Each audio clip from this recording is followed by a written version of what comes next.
អ្នកជឿទេអ្នកម្នាងដែលអធិរាជស្រឡាញ់បំផុតតែចុងក្រោយបែរជាបាត់បង់ជីវិតនៅក្នុងអណ្ដូងទឹកទៅវិញនាងគឺជាអ្នកម្នាងជីនហ្វៃតើនាងបានធ្វើអ្វីទើបធ្វើឲ្យអ្នកមានអំណាចនៅក្នុងរាជវាំងមិនពេញចិត្តហើយតើការស្លាប់ពិតប្រាកដរបស់នាងដោយសារតែគេសម្លាប់ឬក៏មានរឿងអ្វីផ្សេងនៅពីក្រោយនេះ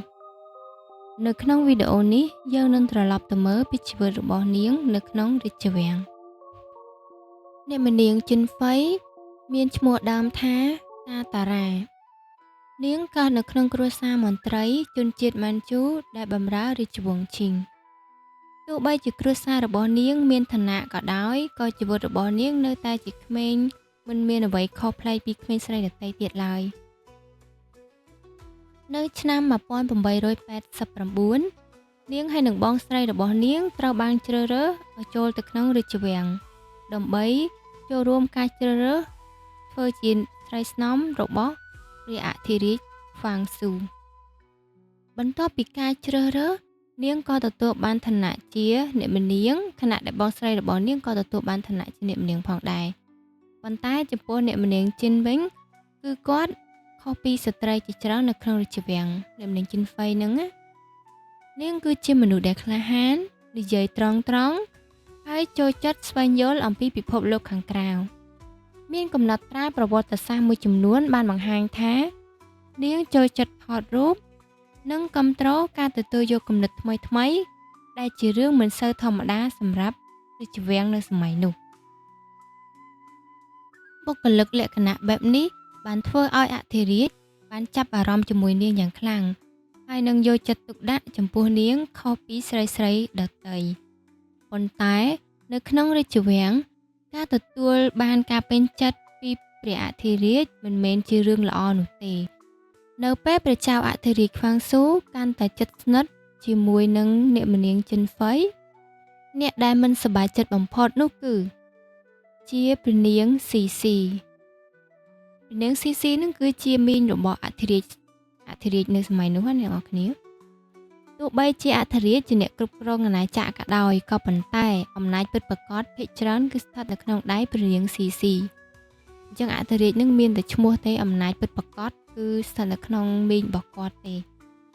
ដោយសារអធិរាជអត់សូវមានអំណាចប្រមាណទេ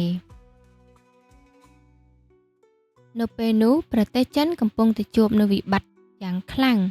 បន្ទាប់ពីចាញ់សង្គ្រាមជាមួយជប៉ុនមនុស្សជាច្រើនជឿថាប្រទេសត្រូវតែធ្វើកំណែទម្រង់ថ្មីដើម្បីអាចប្រកួតប្រជែងជាមួយនឹងបណ្ដាប្រទេសនៅលើខាងលិចបានហើយព្រះអធិរាជក៏មានគំនិតដូចគ្នានឹងដែរនៅឆ្នាំ1898ព្រះអង្គបានចាប់ផ្ដើមកែទម្រង់ថ្មីដែលសប្តាហ៍ថ្ងៃត្រូវបានគេស្គាល់ថាកំណែទម្រង់100ថ្ងៃ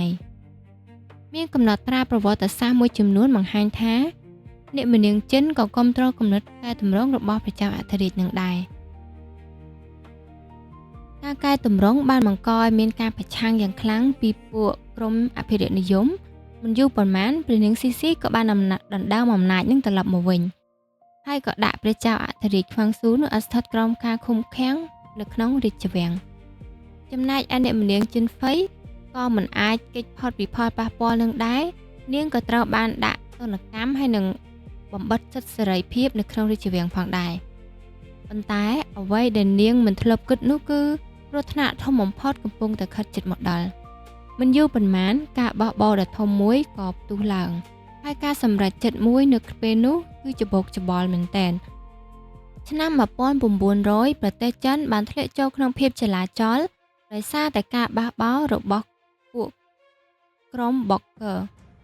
ការប្រយុទ្ធបានរីករាលដាលរហូតដល់ទីក្រុងប៉េកាំងហើយកងទ័ពសម្ព័ន្ធមិត្តអន្តរជាតិក៏បានវាយចូលនៅក្នុងរាជធានីនៅពេលស្ថានភាពកាន់តែអាក្រក់ព្រះនាងស៊ីស៊ីក៏បានសម្រេចចិត្តនាំរាជវង្សរបស់ខ្លួនភៀសខ្លួនចេញពីទីក្រុងនឹងទៅកាន់ទីក្រុងស៊ីអានប៉ុន្តែមុនពេលចាក់ចេញព្រះនាងអ្នកម្នាងជីនហ្វៃនឹងគឺមិនបានអនុញ្ញាតឲ្យទៅជាមួយព្រះនាងស៊ីស៊ីនឹងទេយោងតាមកំណត់ត្រាប្រវត្តិសាស្ត្រអ្នកដែលត្រូវបានទទួលស្គាល់យ៉ាងទូលំទូលាយនោះគឺព្រះនាងស៊ីស៊ីបានបញ្ជាឲ្យគេសម្លាប់អ្នកម្នាងជីនហ្វៃ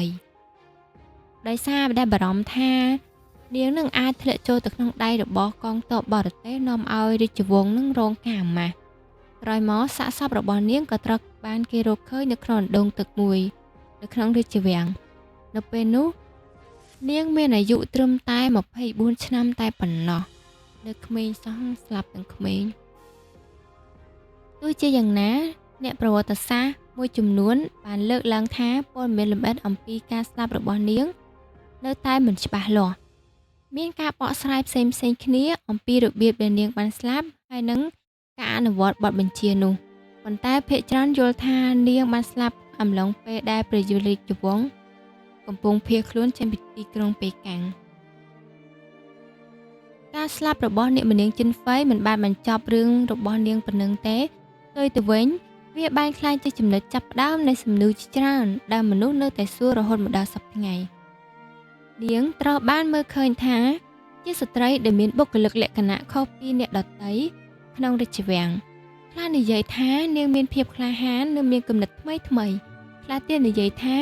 នាងគ្រាន់តែជាមនុស្សម្នាក់ដែលបានជាប់នៅក្នុងរាជវាំងដោយសារតែការតតាំងអំណាចរបស់អ្នកក្នុងវាំងតែប៉ុណ្ណោះដោយសារតែឯកសារប្រវត្តិសាស្ត្រមិនច្បាស់លាស់និងមានភាពខុសគ្នារវាងកំណត់ត្រាផ្លូវការនិងការចងក្រងក្រោយមកអ្នកវិទ្យាសាស្ត្រជាច្រើននៅតែមានការបកស្រាយផ្សេងៗគ្នាអំពីជីវិតចុងក្រោយរបស់នាងហេតុនេះហើយទើបរឿងរបស់នាងបានក្លាយជាអាថ៌កំបាំងដែលមិនទាន់មានចម្លើយមួយច្បាស់លាស់ទាំងស្រុងអ្វីដែលគេមិនអាចបដិសេធបាននោះគឺនាងបានក្លាយទៅជាផ្នែកមួយនៃប្រវត្តិសាស្ត្រដែលបានបង្ហាញពីភាពងាយនឹងរងគ្រោះរបស់មនុស្សនិងនៅពេលអំណាចនយោបាយកំពុងផ្លាស់ប្ដូរយ៉ាងខ្លាំងយទៅជីវិតរបស់អ្នកនាងចិនហ្វៃនឹងគឺរករ៉ាអាម៉ងស្លាប់នៅក្នុងដងនេះជារឿងរ៉ាវរបស់អ្នកនាងចិនហ្វៃតើអ្នកនរគ្នាយល់យ៉ាងណាដែរចំពោះរឿងរ៉ាវរបស់នាងតើអ្នកនរគ្នាបានរៀនអីខ្លះពីរឿងរ៉ាវហ្នឹង